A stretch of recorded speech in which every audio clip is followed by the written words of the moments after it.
lifting heavy things, um, first of all, have peace of mind because your body counts, right? This is a form of weight bearing. Your body is weight that you have to move around. And there are ways to make it more challenging based on the effects of gravity and your own, your own body weight. So we do a lot of weight bearing just by using our own body weight and lit. And I want people to feel like that is amazing, especially if you are relatively new to, or even not new. I think it's just, we have to get these functional moves down where we're really protecting the joint, being efficient. And then when we add, say, some kind of lunge and we hinge our hips and we add the weight of our torso, we are adding more load just from that weight bearing. So weight bearing exercise refers to any physical activity that requires the body to support its own weight against gravity.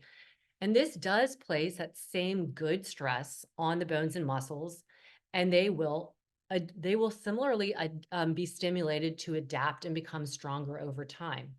So weight bearing activities are amazing. They're fundamental for lit. They're fundamental component for a lot of weight training, and they give it a lot of benefits. And especially as you're working on not overloading, and preparing the body for those moments where you do want to add some more weight.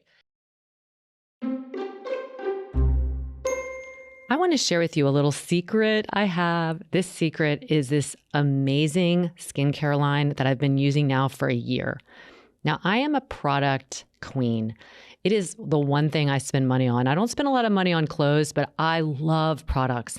And I love skincare products because I want my skin to really reflect and showcase how I feel inside. But this is honestly the best product I've ever tried. And I love the fact that it's vegan, it's all natural. You could literally eat it because it's totally organic. Herbal Face Food. It's the most potent anti-aging, multi-correction, antiviral skincare on the market. It's magic. I can't even describe it. I use a little bit of Serum One a few times a week, and it tightens up my skin. And then it also kind of whitens it a little bit, makes it feel like all the sun damage disappears. But you can go for the Serum 2, which is like the correction, and that goes into the more sun damaged areas. So you're just going to have to try it for yourself. So go to the show notes and hit the link. Lara20 is the code for 20% off Herbal Face Food. I love it. I love it. I want to share it with you all. But let's talk about why weight bearing is also included in when we talk about the benefits of weight training. Yeah, I mean, obviously, when we've talked about all of these positive things, we're going to talk about like muscle strength and endurance. Weight bearing is going to really serve to, I mean, just weight bearing alone without weight is going to increase the strength and endurance. But what it also does, and what I love about this idea of functional movement when it comes to weight bearing, is it's coordination, right? Mm. Because we're increasing the strength, we're increasing the endurance, but we're also doing it with multiple groups of muscles.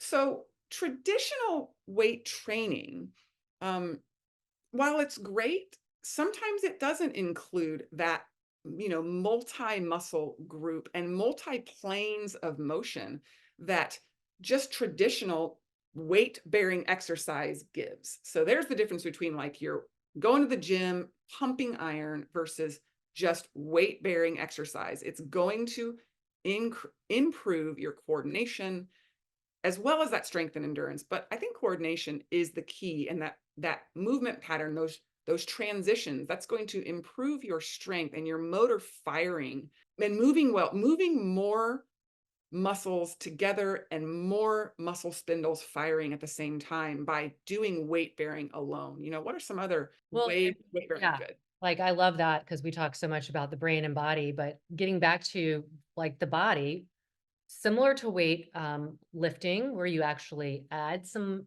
load in some ways, weight bearing exercises also promote bone health and bone density. And that can include things like walking and running or rucking, which I have started doing, which is basically walking or hiking with an added load. That added load can doesn't have to be there because I get enough of the weight bearing through my legs when I'm pounding my feet on the ground, but it can add an extra amount if you want to do the rucking.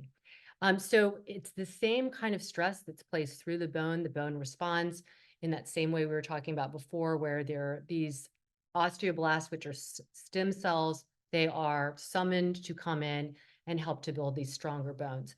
So weight bearing, weight bearing, weight bearing, and that can be in the form of squats or walking or something where you are getting that load down through your limbs, your legs, and into your spine. Additionally, it's helping, like we mentioned before, with the weight training, it helps with joint stability, but it also helps with mobility. And I think that comes back to what you were talking about with all those multiplanar ways of moving that we do when we in lit, for example, where we're going from weight bearing on our feet to weight bearing on our hands to weight bearing on one hand to weight bearing on our forearms. Like all of this is building integrity in the joint. Some joints have to be stable against movement of other joints. So it's that coordination you were mentioning. So I think it's just the combination of bone strength and joint stability and then joint mobility that is just beautiful with weight training, weight bearing. Absolutely. And by the way, when I told my husband, he heard about rucking and I was like, Laura's got a ruck pack. And he's like, what? And he's like, so he goes and he gets his little backpack, not like a school backpack. So it's Yeah. actually, Like, one that you would hike with. And he yeah. puts like 25 pounds in it. And I'm like, I don't think that's gonna be as good because I think the ruck really, distributes the weight most optimally. Yeah. And but you know what? Doesn't matter. I was proud of him for adding that weight because Yeah. we've been going on a lot of walks. My husband had two joint replacements. So here's a guy who Yep. had to replace two joints. So he's got a lot of room to grow, let's put it that way. And so he straps on that weight and it really, makes you work harder. I think when we think about metabolism, I mean, when you're adding weight, you are working harder because your muscles are working harder. So it's that combination of the cardio slash weight bearing, the walking, the hiking, and then you add some weight resistance to it. You're increasing your muscle mass. You're getting all those same benefits that you would get just from weight training in and of itself. But I think with that little bonus. Yeah. Yeah. I mean, I think it's important, like anytime we're doing these functional activities, there's like it's multifactorial, the benefits, so and it's good to talk about how the metabolic effect, because if you're more sedentary, that can affect your metabolism. You're more active, great, and then you add weight bearing, weight training, all that's going to help. And just I think the silver lining with all of the weight bearing stuff is you don't need anything really. You don't need to go to the gym. You don't have to like grab weights. There's lots of weights around the house. There's just daily life. So it's much more weight bearing activities without like the added load of like going to the gym. It does mimic real life movements more. And I think so many of us need these like larger ranges of motion because our movement experiences is really limited, so that then we can like get on the ground with our kids and we can pick up groceries and put them on the high shelf, and we could walk up and down the stairs while holding a car seat. It's like it brings us more into our fullest capacity in kind of daily functional life. So I think weight bearing is so amazing for that. And I've witnessed that myself, having not gone to the gym and lifted heavy weights, but just how much not generic, very specific, wonderful weight bearing through lit has just helped me be able to feel like I can do most anything I want in life, in just daily life. I mean, and there's the psychological benefit in and of itself. I mean, and we hear testimonials about this over and over and over again. People, when they begin doing a weight bearing, and by weight bearing, we mean functional movement, lunges, squats, side Side lunges, moving lunges, through planes. plyo, yeah, Yeah, yeah, plyo, we kind of add it all in without actually using the weights. People feel better because your brain is being stimulated. You are moving in new ways. You're getting down, you're getting up. It's easier. I mean, the time and time again, when I've been working with people for years privately, and they say, man, I can't imagine how I would feel if I If I wasn't doing exactly, this. right. So there's the big psychological benefit besides just the scientific endorphins, blah, blah, blah. We're Yeah, talking, like you said, it's that sense of accomplishment. You know what? huge. You Yeah. can still do this. Yeah. And like we've talked about some of our favorite people who have been on lit for a long time, like are pushing 70, are in their 70s, and they are still incredibly active. I don't want to say still, but I mean, like, that's the way our society talks. They are doing everything they did before, including like skiing, playing tennis, going on high, all the things. And that's again, that psychological benefit. Um, so let's just talk about how do we get started? How to get started. Like said at the very beginning, I don't think anybody needs to feel like they're missing out if they're not joining a gym and lifting heavy weights.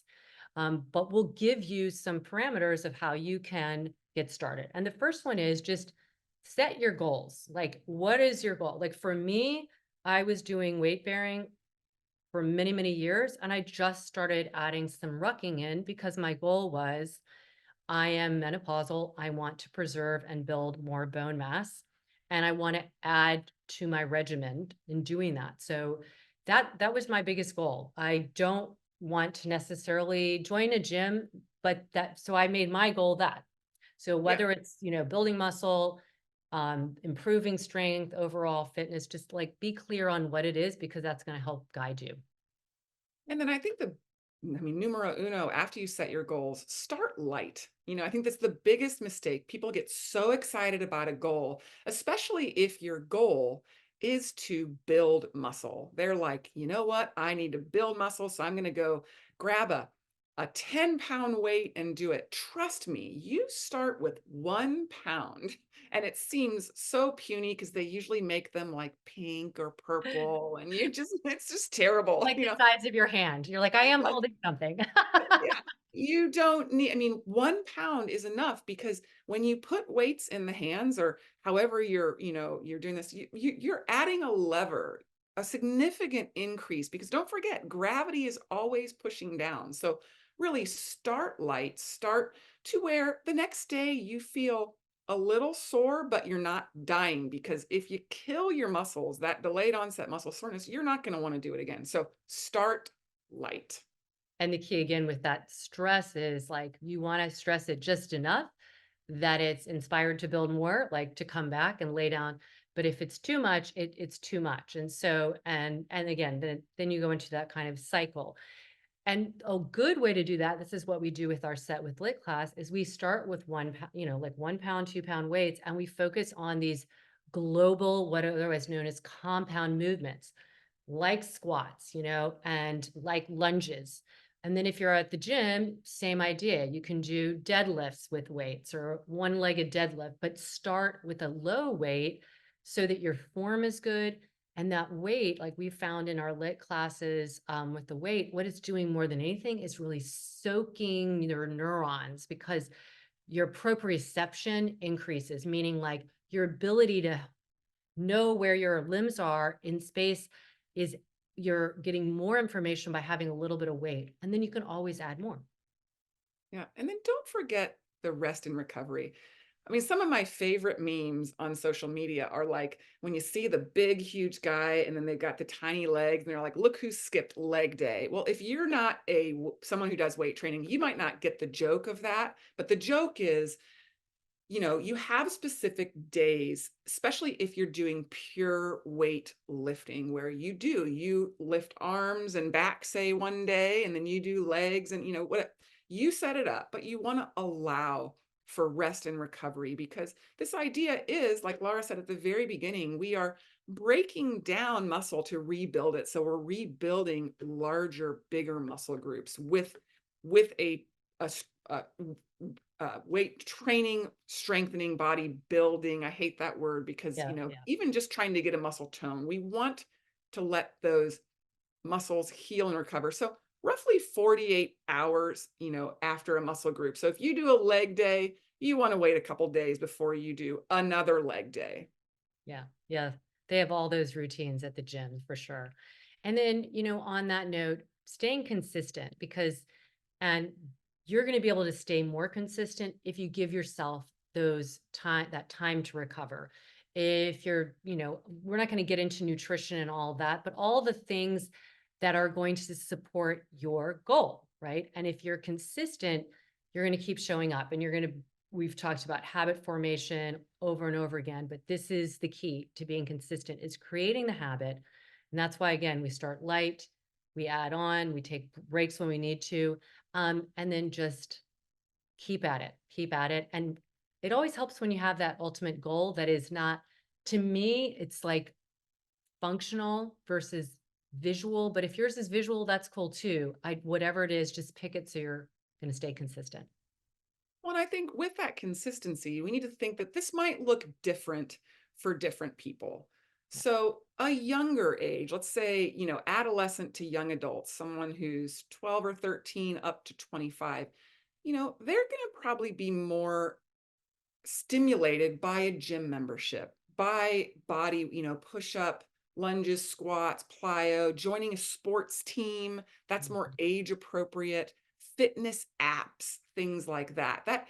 There are stimulatory things in that setting that I do think is going to make a younger person more consistent. Whereas when you start getting to your, adult quote unquote 26 to 50 age, you might have money to invest in a home gym and you have less time or less inclination to go to the gym where you're surrounded by a bunch of, as they would call them, gym rats. So, doing stuff at home, looking to putting it into your daily routine because you might be working a 8 to 12-hour day that you can't take that time to go to the gym. So how can you build it in? Maybe a group fitness class. I think for this group, I remember when my kids were little, I would meet one of my neighbors and we would go running together. It was that group fitness that, really kind of helped. And any way that I could combine,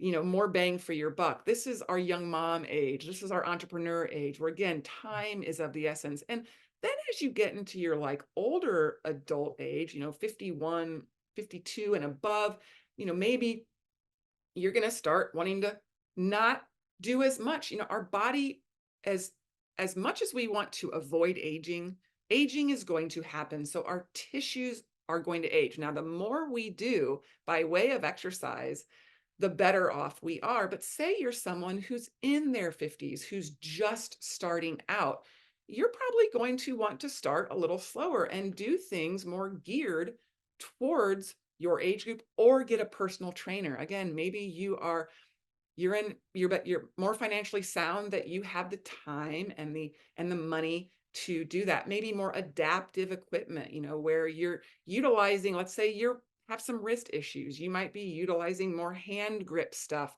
that a younger population won't need to worry about, or you're doing more functional movement, tai chi, qigong. I mean, all these different ways that you can incorporate weight training of all different types into your routine, no matter your age. But that's how you're going to be consistent, is if you really find ways to fit it into your lifestyle where you are in your life, because you want to do this at least 2 to 3 times a week to really reap the rewards. Yeah. I mean, I think that's perfect. And when you said over 50, I'm like, wait, watch out, sister. But no, what I want to just add on to what you're saying, because when we are over 50, no matter what kind of good shape we're in, we've just had more years to potentially move not as well. And so this is where things start to crop up if they haven't already. But weight training in weight bearing exercises, all those things can help for all the reasons, like we just named them, bone strength, joint mobility, joint stability, your mental well-being, metabolic effects, etc. So it's just know that whatever you're inspired by, if you haven't been doing it, depending on what age, you're gonna move into it a little bit more gradually. Incorporate strength training for sure. Incorporate it in the way that we do in lit. Incorporate it in the way you might like if you want, people around you in a gym. I know a lot of people love CrossFit, but like it's awesome community wise. Just make sure that you're with somebody who can really instruct you well. Because as we talk about a lot, form is such a predictor of your success in this. And we really want you to benefit and, get strong, stay strong, and improve your overall kind of livelihood and approach. Yeah, I think weightlifting and weight bearing exercise, like we've mentioned when we were talking about our students who get back to us, it does give you this sense of, I don't want to just say hope, I want to say joy. Like it really gives you vitality. And that's super important at in any part of life, but especially as we're aging and we're told like the things we can't do. I think what weight training and weight bearing exercises do is they show you the things you can do and then can improve on and then can continue to do. So let's go. We I hope know. this sold you on, weight bearing, adding weights, whatever you do, just be smart about it. But go have fun. It's great. These are our bodies. They are engineered to like face challenge. I don't know about you, but I'm super inspired. Yeah. All right, everybody. Well, be well, and As always, we're we're pulling pulling for you. you. Thank you for joining us on this episode of Redefining Movement. If you like what you've heard, please like and subscribe wherever you get your podcast. Feel free to leave us a rating and review or share with someone you know. Check us out at www.litmethod.com.